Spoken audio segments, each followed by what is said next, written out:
An in-depth analysis of redistricting and its political impact. Redistricting, the process of redrawing electoral district boundaries, is a foundational yet deeply contentious aspect of American democracy. Following the decennial U.S. Census, states are required to adjust their district lines to account for population shifts. This process, however, is not a neutral act. It is a high-stakes political battle that can drastically alter the balance of power for a decade.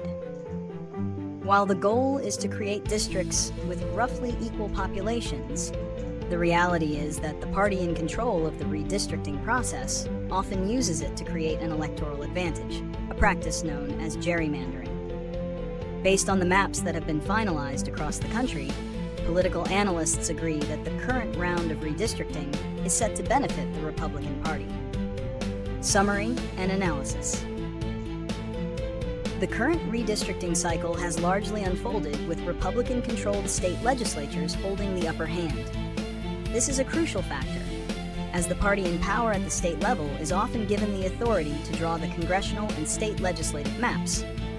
The result has been the creation of a significant number of new districts that are considered safe for Republican candidates.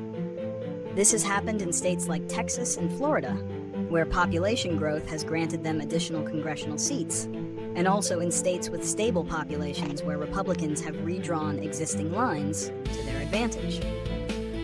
While Democrats have pursued legal challenges in several states, alleging partisan gerrymandering, these efforts have yielded mixed results. The Supreme Court has previously indicated it will not intervene in partisan gerrymandering cases, leaving the issue to state courts and legislatures, which has often favored the GOP. Reasons and consequences. The primary reason for the Republican advantage in this cycle is their widespread control of state governments. In the lead-up to the 2020 census and the subsequent redistricting, the GOP executed a strategic plan to gain control of state legislatures, giving them the power to draw the new maps.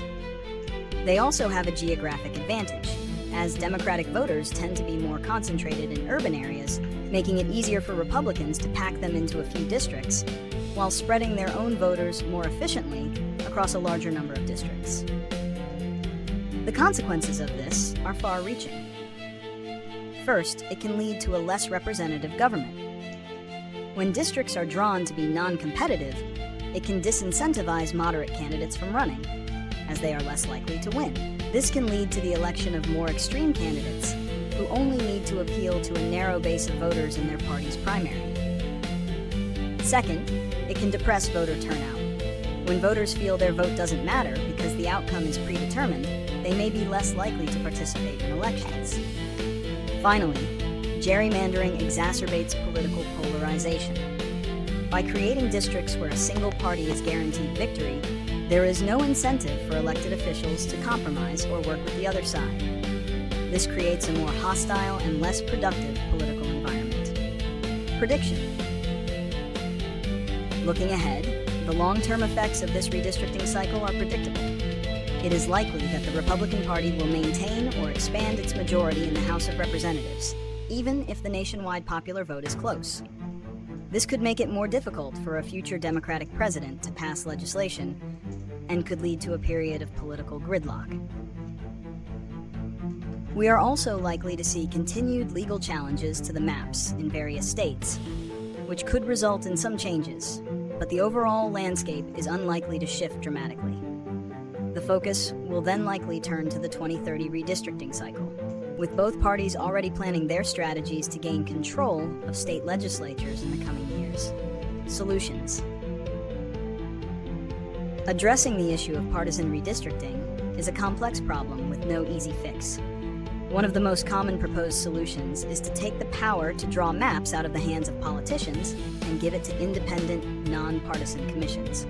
Several states, such as Arizona and California, have already adopted this model, and it has generally led to more competitive and fairly drawn districts. Another solution is for Congress to pass a law that establishes national standards for redistricting. However, this is a difficult solution to implement due to the partisan divide in Washington.